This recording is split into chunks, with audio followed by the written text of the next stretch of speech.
Bienvenidos a una nueva inmersión. Esta vez nos vamos a entrar en la historia del puente de Brooklyn, Ah, el puente de Brooklyn. un icono de Nueva York Claro. y una maravilla de la ingeniería del siglo XIX.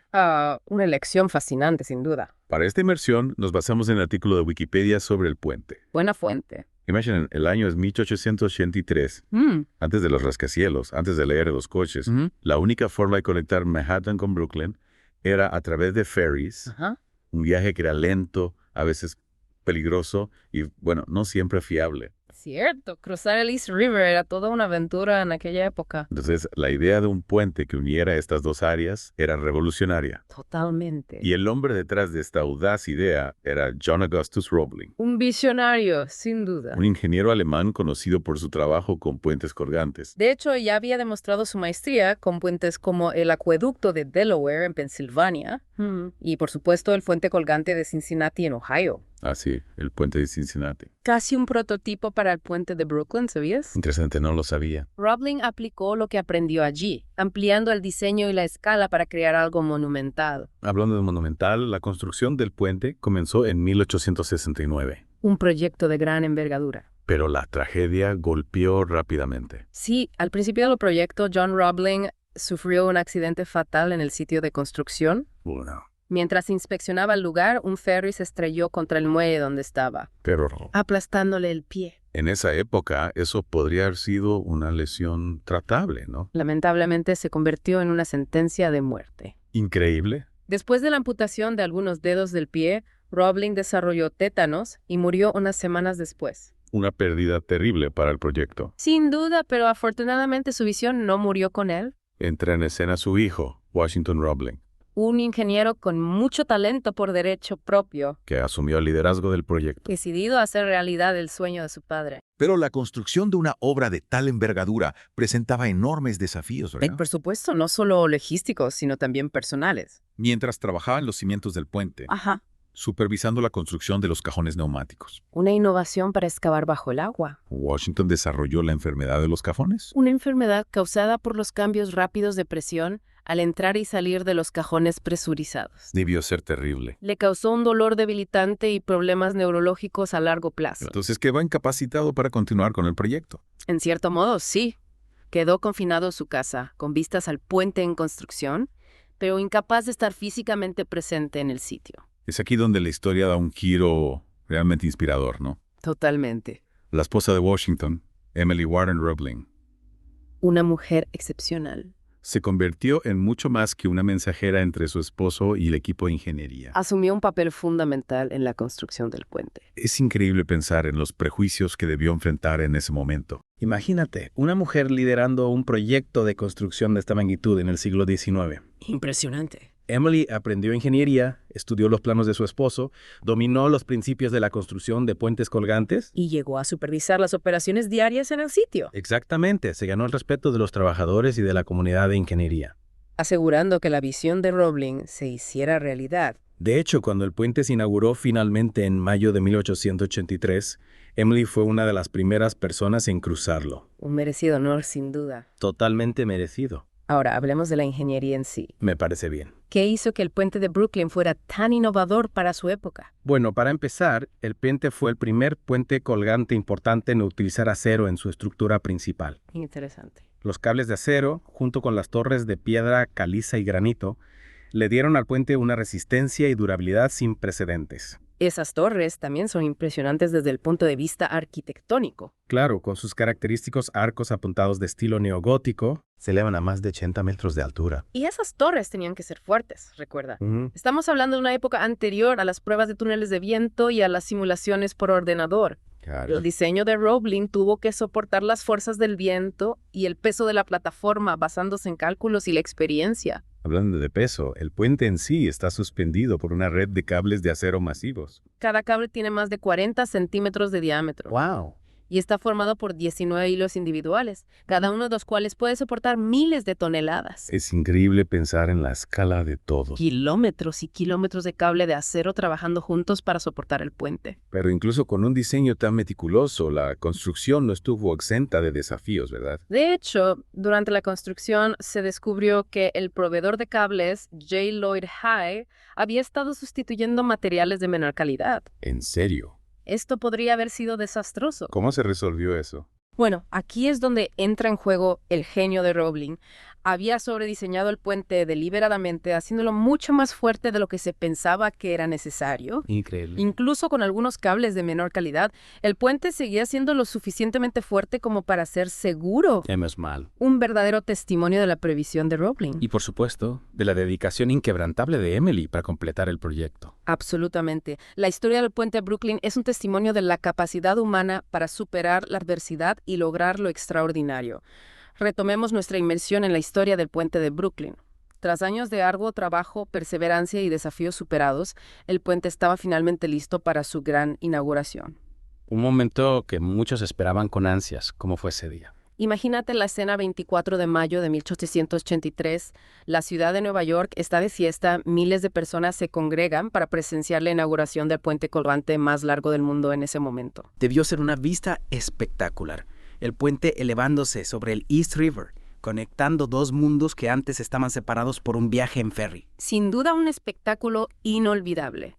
Se estima que más de 150,000 personas cruzaron el puente ese primer día a pie, en carruajes, celebrando esta nueva conexión entre Manhattan y Brooklyn. Hablando de cruzar el puente, ¿cuánto costaba en esa época? Para nada, un lujo. El peaje para cruzar a pie era de 1 centavo. 1 centavo. Una suma accesible para la mayoría de los neoyorquinos. Y para aquellos que querían disfrutar de la experiencia desde la comodidad de un carruaje, el precio era de 5 centavos. Me imagino la emoción de la gente al cruzar el puente por primera vez, experimentando esa nueva perspectiva de la ciudad. Más allá de la emoción, el impacto del puente en la vida cotidiana de los neoyorquinos fue inmediato. ¿De qué manera? ¿Cómo cambió la dinámica entre Manhattan y Brooklyn? Antes del puente, el viaje en ferry era la única opción para cruzar el East River. Era un trayecto que podía tomar hasta 1 hora con el riesgo de retrasos por el clima o las condiciones del río. El puente redujo drásticamente el tiempo de viaje, facilitando el comercio, el transporte y la vida de las personas que vivían y trabajaban en ambos lados. Es decir, el puente no solo fue una maravilla de la ingeniería, sino que también tuvo un impacto social y económico significativo en la ciudad. Exactamente. El puente de Brooklyn impulsó el desarrollo de Brooklyn, que en esa época era una ciudad independiente. La conexión más rápida con Manhattan, el centro económico y cultural, impulsó el crecimiento de Brooklyn y transformó su identidad. Con el tiempo, el puente se ha convertido en algo más que una simple vía de comunicación. Totalmente. Se ha convertido en un símbolo de la ciudad de Nueva York, reconocido en todo el mundo. Sin duda, el puente de Brooklyn ha trascendido su función práctica para convertirse en un icono cultural. Una imagen que evoca la grandeza de Nueva York, su espíritu innovador y su capacidad para superar los desafíos. ¿Qué ejemplos podemos encontrar de la presencia del puente en la cultura popular? Hay innumerables ejemplos. Dame algunos. El puente ha aparecido en películas, fotografías, pinturas, poemas, canciones, incluso videojuegos. Es una imagen recurrente en la cultura popular. Sí, un símbolo de la conexión, la superación y la belleza urbana. Me viene a la mente el poema The Bridge de Hurt Crane.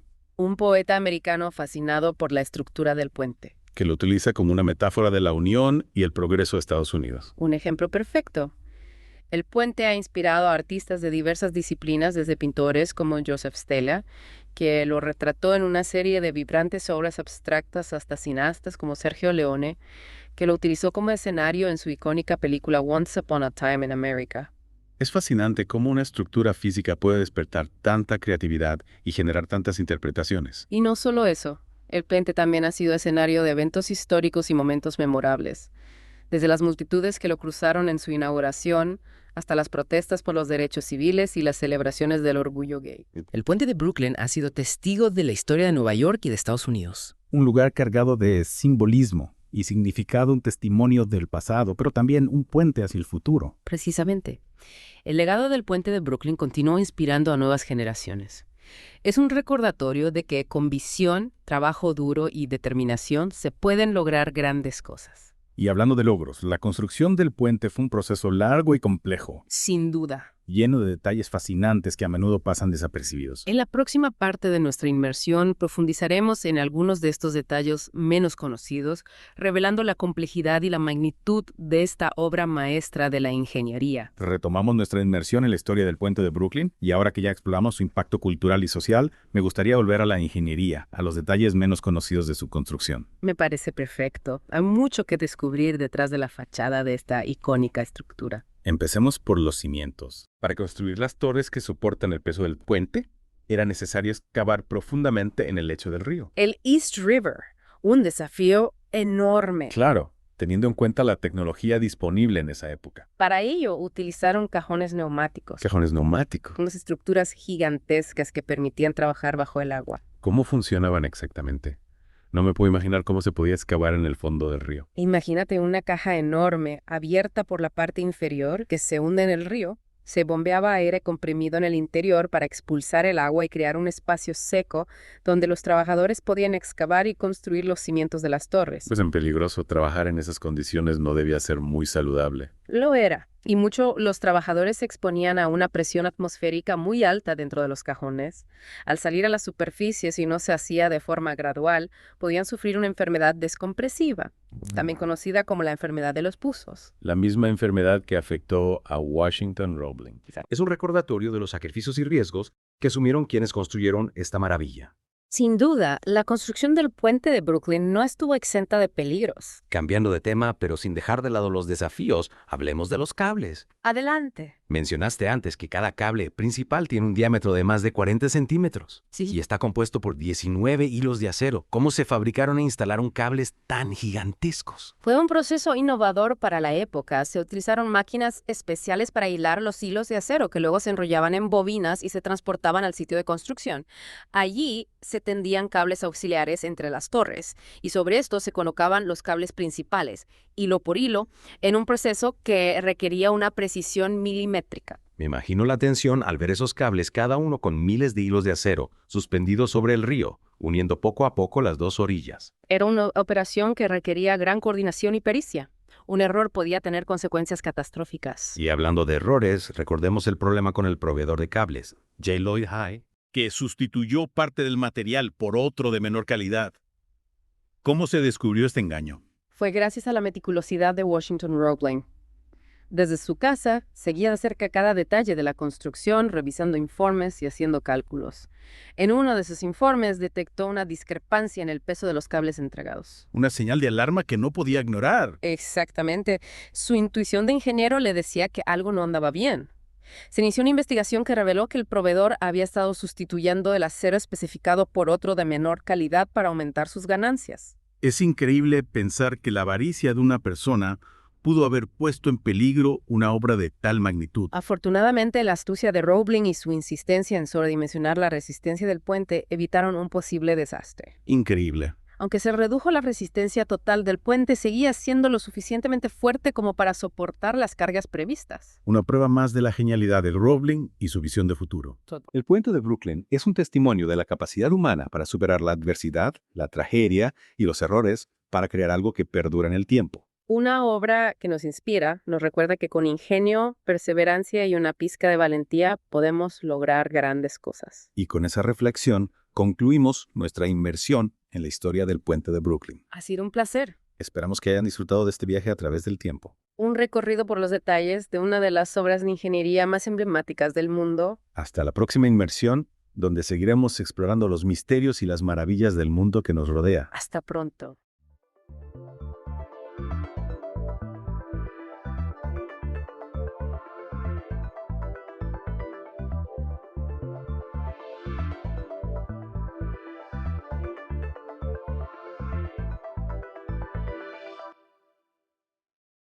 Hola, bienvenidos a nuestra inmersión profunda en el mundo de la química. Un placer estar aquí. Me has proporcionado una colección fascinante de artículos y notas sobre química, y estoy emocionado de explorar este universo molecular contigo. Perfecto. Siempre es un gusto hablar de química. Lo que me ha llamado la atención es la variedad de temas, desde la historia de la alquimia hasta la nanotecnología moderna. Sí, la química abarca desde lo más fundamental hasta lo más complejo. Exacto. ¿Dirías que esta diversidad refleja la importancia de la química como ciencia central? Totalmente. La química conecta diferentes disciplinas científicas, como la biología y la física. Es como si fuera lenguaje común que une a todas las ciencias naturales. Precisamente. Y hablando del lenguaje, me ha intrigado descubrir que la palabra química tiene sus raíces en la antigua alquimia. ¿No es fascinante? Absolutamente.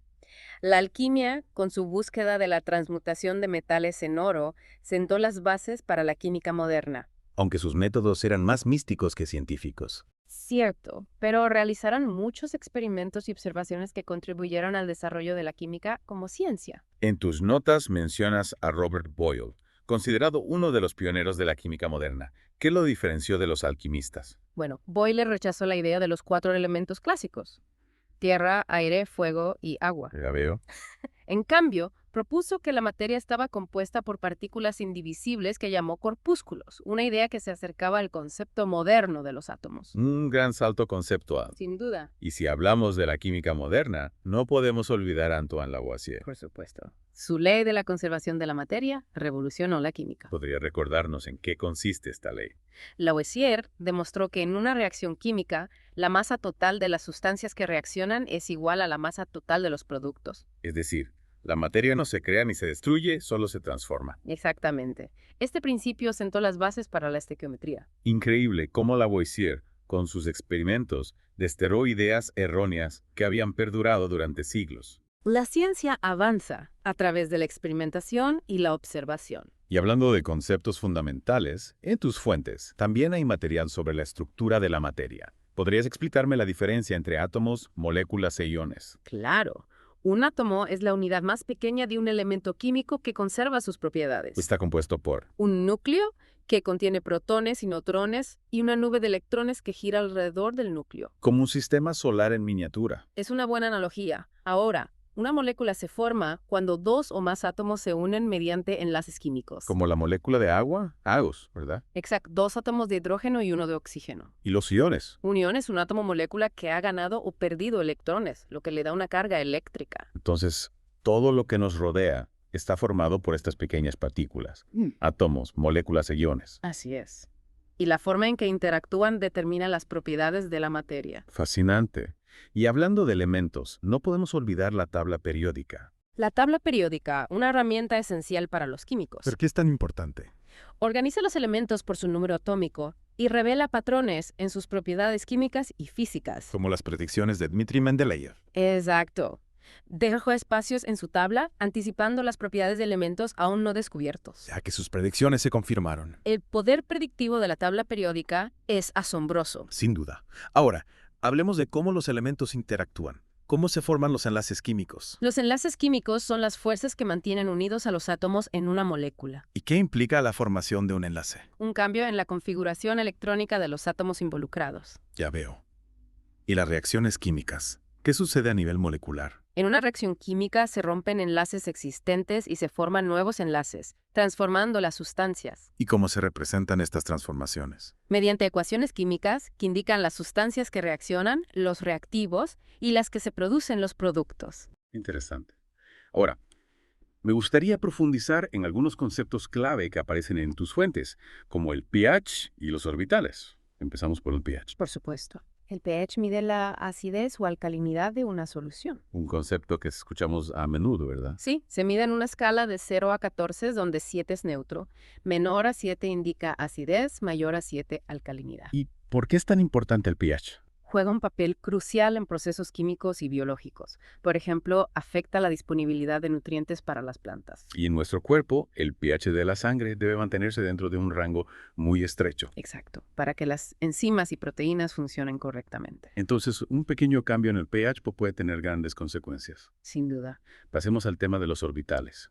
Recuerda el modelo atómico de Bohr, donde los electrones orbitan el núcleo como planetas. Sí, pero el concepto de orbital es más complejo que eso. ¿En qué sentido? En realidad, los electrones no se mueven en órbitas circulares definidas. Entonces, ¿cómo podemos describir su movimiento? En la mecánica cuántica, se usa el concepto de orbital para describir la región del espacio donde es más probable encontrar un electrón. ¿Y de estos orbitales? Tienen diferentes formas y niveles de energía y determinan cómo los electrones se distribuyen alrededor del núcleo. Es fascinante cómo la química a medida que profundizamos, nos lleva a conceptos cada vez más complejos. Y esto es solo el comienzo. Hay mucho más por explorar en el mundo de la química. Y ahora que tenemos una base sólida, ¿te parece si nos adentramos en las subdisciplinas de la química? Me encantaría. Mencionaste que me intriga la química orgánica y la nanotecnología. Dos campos fascinantes. ¿Qué te llama la atención de la química orgánica? Siempre me ha fascinado su conexión con la vida. Claro, la química orgánica se centra en los compuestos que contienen carbono. El elemento fundamental para la vida tal como la conocemos. Exactamente. Y es un campo muy diverso porque el carbono puede formar una gran variedad de enlaces. Uno de los artículos que te envié hablaba de cómo los químicos orgánicos sintetizan nuevas moléculas con propiedades específicas. Es increíble cómo pueden diseñar y crear moléculas a medida para diferentes aplicaciones. Suena magia. Más bien, un profundo conocimiento de los enlaces químicos y las reacciones. La síntesis orgánica es un arte. Y hablando de complejidad, la nanotecnología también me parece fascinante. Bien, la nanotecnología se basa en la manipulación de la materia a escala nanométrica. A nivel de átomos y moléculas. Exacto. Y ahí es donde la química juega un papel fundamental. ¿En qué sentido? Los químicos diseñan y sintetizan las nanoestructuras que se utilizan en la nanotecnología. Ya veo. ¿Y qué aplicaciones tiene la nanotecnología en la actualidad? Muchísimas, desde materiales más resistentes hasta dispositivos electrónicos más avanzados. Impresionante. La química está presente en tantos avances tecnológicos. Sin duda. Y hablando de avances, también mencionaste la bioquímica, un campo que me parece fascinante pero complejo. La bioquímica estudia las reacciones químicas que ocurren dentro de los seres vivos. Combina la química con la biología para desentrañar los misterios de la vida. Exacto. Es un campo complejo, pero también muy gratificante. ¿Qué tipo de conocimientos se necesitan para ser bioquímico? Una comprensión sólida de la química orgánica, inorgánica, físico-química y biología molecular. Un desafío. Sin duda, pero los avances en bioquímica han sido increíbles. Por ejemplo, la secuenciación del ADN ha revolucionado nuestra comprensión del genoma humano. Y ha abierto nuevas vías para el diagnóstico y tratamiento de enfermedades. Hablemos ahora de la físico-química. Confieso que me cuesta entender cómo se relaciona con la química tradicional. La físico-química se encuentra en la intersección entre la física y la química. Es decir, Estudia los principios físicos que subyacen a las reacciones químicas y los procesos químicos. como la termodinámica o la cinética. Exactamente. La físico-química nos permite comprender, por ejemplo, la velocidad de una reacción química. O la energía liberada o absorbida durante una reacción. Correcto. Y tiene aplicaciones prácticas en áreas como la ciencia de los materiales o la biotecnología. Fascinante cómo la química se ramifica en tantas disciplinas. Y aún nos quedan dos subdisciplinas por explorar: la química industrial y la química analítica. ¿En qué se diferencian? La química industrial se encarga de la producción a gran escala de productos químicos. Como los plásticos o los fertilizantes. Exacto. Mientras que la química analítica se centra en la identificación y cuantificación de las sustancias químicas. Algo esencial en campos como la medicina o la investigación forense. Precisamente. Y aunque parezcan muy diferentes, todas se basan en los mismos principios químicos. Es increíble cómo la química, a pesar de su complejidad, se rige por principios universales. Esa universalidad la hace tan poderosa y fascinante. Y hablando de mentes brillantes, ¿qué me dices de los premios Nobel en química? Hay una larga lista de químicos galardonados, cada uno con su propia historia de dedicación e ingenio. Empecemos con Marie Curie.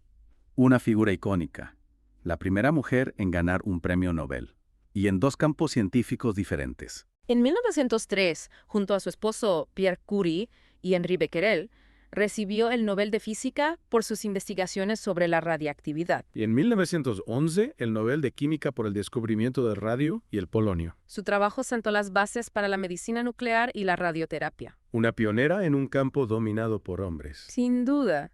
Y hablando de grandes químicos, ¿qué te parece Linus Pauling? Recuerdo su trabajo sobre los enlaces químicos. Pauling recibió Nobel de Química en 1954 por sus investigaciones sobre la naturaleza del enlace químico. Y en 1962, el Nobel de la Paz por su activismo contra las pruebas nucleares. Un hombre de ciencia y de conciencia. ¿Cuáles fueron sus principales contribuciones a la química? Desarrolló el concepto de electronegatividad, propuso la teoría de la hibridación de orbitales y estudió la estructura de las proteínas. Un verdadero gigante de la química. Sin duda. Y para terminar, hablemos de las baterías de iones de litio. Esas pequeñas maravillas que alimentan nuestros dispositivos electrónicos. Su desarrollo fue reconocido con el Nobel de Química en 2019. John Goodenough, M. Stanley Whittingham y Akira Yoshino fueron los galardonados. Es fascinante cómo la química está detrás de tantos avances que damos por sentados. Efectivamente. Las baterías de iones de litio han revolucionado la tecnología moderna. Y la química sigue jugando un papel crucial en la búsqueda de nuevas tecnologías. Sin duda. Después de este recorrido por las subdisciplinas y los premios Nobel, me siento aún más fascinado por el mundo de la química. Me alegra escuchar eso. Pero también me pregunto, ¿qué depara el futuro de la química? ¿Qué grandes retos quedan por resolver? Sí, ¿qué fronteras quedan por explorar? Pues la química del futuro está llena de posibilidades. Uno de los grandes retos es el cambio climático, y la química tiene un papel crucial en la búsqueda de soluciones. Claro, necesitamos nuevas fuentes de energía limpia y sostenible. Y tecnologías para capturar y almacenar el CO2. Los químicos están investigando nuevos materiales para celdas solares, catalizadores para convertir energía solar en combustibles y métodos para capturar CO2. Uno de los artículos que te envié hablaba de hojas artificiales que imitan la fotosíntesis. ¿Verdad? Replicar la eficiencia de la naturaleza es un gran sueño. Y la creación de nuevos materiales con propiedades extraordinarias. Sin duda, materiales más ligeros y resistentes, biocompatibles, inteligentes. Leí sobre un material que se autorrepara. Materiales que se regeneran a nivel molecular. La química supramolecular juega un papel clave en su desarrollo. Increíble. Y la nanotecnología, manipular la materia a escala nanométrica. Con aplicaciones en medicina, electrónica, energía. De nanobots que navegan por el torrente sanguíneo. Un campo en desarrollo, pero con un potencial enorme. Después de esta inmersión, me queda claro que la química es fundamental para entender el mundo y construir un futuro mejor. La química nos ayuda a comprender la materia y nos da herramientas para crear soluciones. ¿Ha sido un placer explorar estas ideas contigo? El placer ha sido mío. Espero que te haya inspirado a seguir explorando la química. Y a ti, querido oyente, te invitamos a seguir aprendiendo y a descubrir la magia de la química. Hasta la próxima.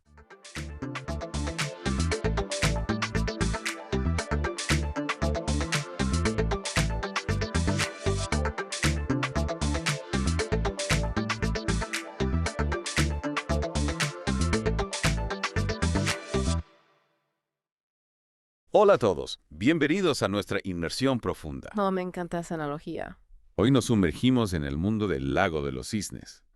Un lago con mucha historia, ¿no? Exacto.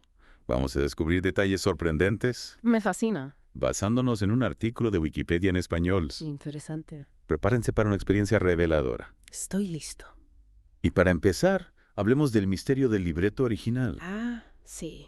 ¿Quién lo escribió realmente? Se atribuye a Begichev y Geltzer, pero hay dudas, ¿verdad? exacto. Se dice que Geltzer copió el escenario. Ya veo. Y el libreto no coincide con la música de Tchaikovsky. ¿En serio? Eso es intrigante. Sugiere que se basaron en información incompleta. Imagínate. La historia podría ser aún más compleja. Un verdadero enigma. Y hablando de sorpresas, Dime. Tchaikovsky compuso una versión más corta antes.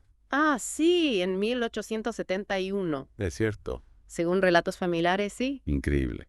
Una versión temprana del Valle. Con el famoso tema del cisne, por supuesto. Fascinante. como una semilla de la obra maestra. Exactamente. Pero, ¿y el estreno que conocemos? Fue un éxito. Bueno, no exactamente. No. Su estreno en Moscú en 1877. Ajá. Fue, digamos, un poco tibio. Tibio, pero una obra tan grandiosa. ¿Por qué? Hay que considerar el contexto. La producción inicial Sí. no capturó la magia de la música. Entiendo. La escenografía y los bailarines no estuvieron a la altura. Ah, ya veo. Y además la música de Tchaikovsky era diferente. Se decía que era demasiado ruidosa, ¿verdad? Sí, demasiado wagneriana, demasiado sinfónica. Para un ballet en aquella época. ¿Puedes explicarnos eso? Claro. En ese entonces, la música de ballet Ajá. era ligera, melódica, solo para acompañar. Sí, sí. Pero Tchaikovsky, él era distinto. ¿En qué sentido? Introdujo una partitura compleja, Ya. rica en emociones, con elementos sinfónicos. Rompiendo con las convenciones. Exacto. Revolucionó la música de ballet. ¡Qué visionario! Pero al público le costó asimilarlo. Claro, era algo totalmente nuevo. No encajaba con sus expectativas. La crítica no lo entendió en ese momento. Qué ironía. Lo que era un defecto. Es lo que la hace especial hoy. Y a pesar de todo, se siguió representando. Sí, afortunadamente. Menos mal. Continúa en escena, sentando las bases para su futuro. Es un ejemplo de que el éxito no siempre es inmediato. A veces la genialidad necesita tiempo. Totalmente de acuerdo. Y hablando de transformaciones, ¿A qué te refieres? hablemos de Petipa e Ivanov. Dos gigantes. Así, en 1895, Ajá. El Teatro Mariinsky decidió revivir la obra. Con una nueva coreografía, ¿no? Exacto. Y la responsabilidad recayó en ellos. En Petipa y Ivanov. Petipa. Con su estilo grandioso. Sí. Se encargó de los actos primero y tercero. Ivanov. Con su enfoque lírico. Más emotivo. Coreografió los icónicos actos blancos. El segundo y el cuarto. Exacto. Esos actos, con sus delicados movimientos, esa atmósfera etérea, son los que más han perdurado. Son pura poesía en movimiento. ¿Y la música? Bueno, Ricardo, digo. El compositor del Mariinsky. Sí, la revisó un poco. La adaptó a la nueva coreografía. Hizo algunos ajustes. Pero la esencia de Tchaikovsky se mantuvo. Por supuesto. La versión que conocemos no es la original, entonces. Es una reinterpretación, pero... Fascinante cómo ha sobrevivido a los cambios. La música es poderosa. Y los bailarines. ¿Quién brilló en este renacimiento? Pierina Legnani. La bailarina italiana. Sí, ella fue la elegida para el estreno. Para interpretar a Odette Odile, ¿no? En 1895. ¿Y qué la hizo tan especial? Su técnica, su actuación, cautivó al público. Cuéntame más. En el acto tercero hizo algo asombroso. ¿Qué hizo? 32 fuetes entornan. ¡Wow! Giros rápidos sobre una pierna, la otra extendida. Gritando 2 veces. Una hazaña que dejó a todos boquiabiertos. ¡Qué fuerza y precisión! Desde entonces, se ha convertido en una prueba de fuego. Para las bailarinas que interpretan a Odile. Exacto. Un solo momento cambió la historia del ballet. Así es. Con esta nueva coreografía, alcanzó el éxito. La producción fue un éxito, sí. Aunque no al nivel de hoy. Pero sentó las bases. ¡Qué admirable! Superó tantos obstáculos. El Lago de los Cisnes es una obra poderosa. Ahora, profundicemos en la trama. Me parece bien. ¿Qué nos puedes contar sobre Odette y Sigfrido? Odette, una princesa convertida en cisne blanco. Por el malvado Rothbard. Sí, él es la encarnación del mal. Y su hechizo sobre Odette. Es el motor de la trama. Y Sigfrido. Un joven príncipe que se enamora de Odette. Al verla en su forma de cisne. Él es el único que puede romper el hechizo. Pero debe jurarle amor eterno. Exacto. Pero Rothbard no se lo pondrá fácil. Intentará engañarlo, ¿verdad? Usará todo su poder para mantener a Odette cautiva. Y aquí entra Odile, el cisne negro. La hija de Rothbard, sí. La herramienta para engañar a Sigfrido. La transforma para que parezca Odette. Y la envía al baile en el palacio. Donde Sigfrido, cegado, le jura amor eterno. ¡Qué dramático! Engañado por las artimañas de Rothbard. Odette intenta advertirle, pero él no la ve. ¡Qué desgarrador! Amor, traición, sacrificio. Una historia conmovedora. ¿Y cómo termina? Triunfa el amor. El final de los cines. Dime qué pasa. Es peculiar. Hay varias versiones. ¿En serio? Cuéntame más sobre esos finales. En la versión original hay un final feliz. Un final feliz. Sigfrido lucha contra Rothbard, lo vence. Y rompe el hechizo, ¿no? Libera a las doncellas Cisne y se casa con Odette. Un final poco común para tanta tragedia. Sí, pero la más popular es otra. ¿Cuál es esa? La de 1895. Ajá. El juramento Odile condena a Odette. A seguir siendo un cisne. Desesperados se quitan la vida en el lago. Ay, qué trágico. Pero algunos lo ven como una victoria del amor. Sobre el mal. Su muerte rompe el hechizo, liberando a las demás. La muerte como símbolo de libertad, interesante. Hay otras versiones, incluso más oscuras. Las oscuras. Rothbard vence a Sigfrido. Odette sigue cautiva. Qué cruel. El amor no siempre triunfa, en el valle o en la vida. Es cierto. Cada final nos invita a reflexionar. Sobre amor, el destino, el sacrificio. Y más allá del escenario, el lago de los cisnes. ¿Ha trascendido el mundo del valle? Un referente cultural, ¿verdad? Ha inspirado a artistas de todo el mundo. ¿Qué ejemplos podemos mencionar? Black Swan, por ejemplo, en el cine. Sí, la película con Natalie Portman. Explora la presión y la obsesión en el valle. Usando la historia de Odette y Odile. Como una metáfora. La dualidad de la bailarina, la fragilidad, la fuerza. Exactamente. Y la princesa cisne, la película animada. Una versión más familiar para niños. Un clásico universal. Series, videojuegos, música pop. La música, los personajes, la historia. El lago de los cisnes ha dejado una huella imborrable. Sin duda. Es fascinante cómo su influencia va más allá de la simple representación, ¿no? Sí, la música de El lago de los cisnes se usa para evocar emociones. En películas, series, hasta videojuegos. Es cierto, tiene un poder evocador increíble. Transporta a un mundo de sentimientos. Desde la delicadeza del vals de los cisnes. Hasta la intensidad del baile en palacio. Nos transporta a ese mundo mágico. Ha inspirado tantas versiones. Bailes contemporáneos, patinaje artístico. Exacto. Hablando de versiones, Sí. mencionaste los diferentes finales del valle. Algunos felices, otros trágicos. Me intriga saber por qué. Reflejan visiones del amor, del destino Es una excelente observación. o de la sociedad en la que se representan. Las diferentes versiones Sí. reflejan la creatividad de los artistas, Claro, pero también las ideas de cada época. entiendo. Por ejemplo, en el siglo XIX, Ajá. el romanticismo estaba en su apogeo El sacrificio por amor era un tema común, y el final trágico de El lago de los cisnes donde eligen la muerte antes que la separación. encajaba con esa sensibilidad romántica. Ya veo. Entonces, los finales nos muestran la evolución De cómo entendemos el amor y el sacrificio. a través del tiempo. En el siglo XX, con el psicoanálisis, ¿Sí? se exploró más la psicología de los personajes, Finales más ambiguos, ¿no? sin una clara distinción entre el bien y el mal, El Valle nos invita a reflexionar sobre la complejidad de la vida. de las relaciones humanas. Y en las producciones contemporáneas ¿Qué pasa? hay más libertad creativa, Nuevas formas de contar la historia, ¿verdad? con recursos multimedia, danza moderna. Sí, interesante. El lago de los cisnes se adapta al siglo XXI. Es un clásico, pero sigue siendo relevante. Y hablando de adaptaciones, Dime. Odete, en las versiones tradicionales, Sí, una víctima inocente del hechizo. es la visión clásica. Pero siempre ha sido así. No siempre. Ha habido otras interpretaciones. En algunas producciones modernas Ajá, se le da más complejidad a Odette. ya veo. No es solo una víctima pasiva. ¿Qué más? Se explora su lucha interna, su deseo de libertad, Interesante. Reinterpreta a un personaje clásico. para darle una nueva dimensión ¿Y qué hay de Rothbard? del villano. Sí, siempre ha sido unidimensional. En las producciones tradicionales, sí. La encarnación del mal. Pero en algunas versiones recientes, ¿Qué hacen con él? intentan humanizarlo. Exploran sus razones, sus motivaciones. Se sugiere que sufrió una traición amorosa, ¿En el pasado? lo que lo llevó a odiar el amor verdadero. Ya veo. En otras, se insinúa una obsesión con Odette.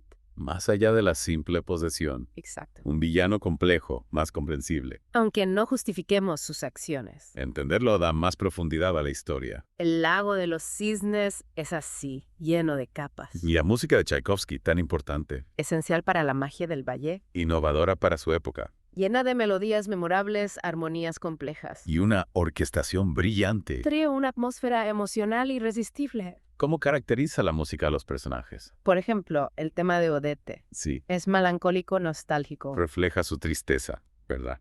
Por estar atrapada en la forma de cisne. Y el tema de Odele Seductor, lleno de energía. representa su maldad. La música expresa emociones sin palabras. Increíble. El lago de los cisnes está llena de contrastes. Ternura y furia. Esperanza y desesperación. Una banda sonora para el alma humana. Qué bonito. Nos habla de nuestras propias emociones. De nuestras luchas, nuestros anhelos. Por eso nos conmueve todavía hoy. Nos vemos reflejados en la historia, en la música. En los personajes. Y el cuerpo de baile, su papel es tan importante.